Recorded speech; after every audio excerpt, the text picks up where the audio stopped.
Wala talagang panahon si Andrea Brillantes na sagutin o resbakan sa ngayon ang tungkol sa controversy na nagsasangkot sa kanya sa hiwalayan daw ng Katniel.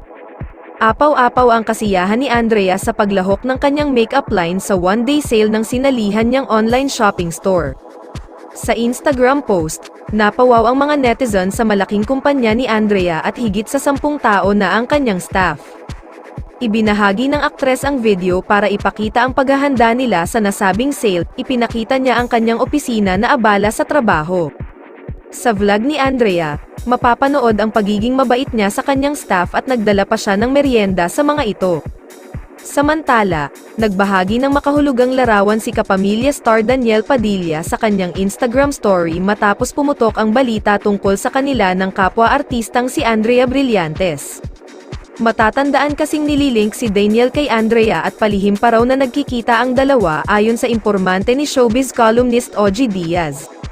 Nauna na ring ichin-ika ni Ogie na hindi umano bet makatrabaho ni Catherine Bernardo si Andrea dahil sobrang crush umano ng huli si Daniel.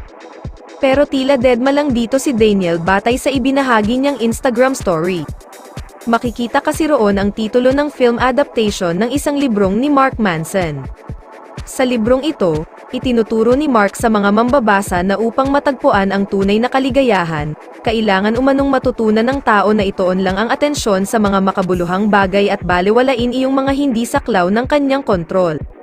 Kaya siguro wala pang inilalabas na anumang opisyal na pahayag, tugon, o reaksyon ang aktor hinggil sa isyong ito. Ang kaso, mukhang hindi nagustuhan ng isang fan ang pambabaliwala ni Daniel sa nasabing issue dahil pinaghirapan umano ni Catherine na buuin ang pangalan nila sa industriya ng showbiz. Samantala, habang isinusulat ang artikulong ito, maging ang talent agency ni Daniel na Star Magic ay hindi pa rin nagsasalita hinggil dito sa kabila ng pangangalampag ng mga fans.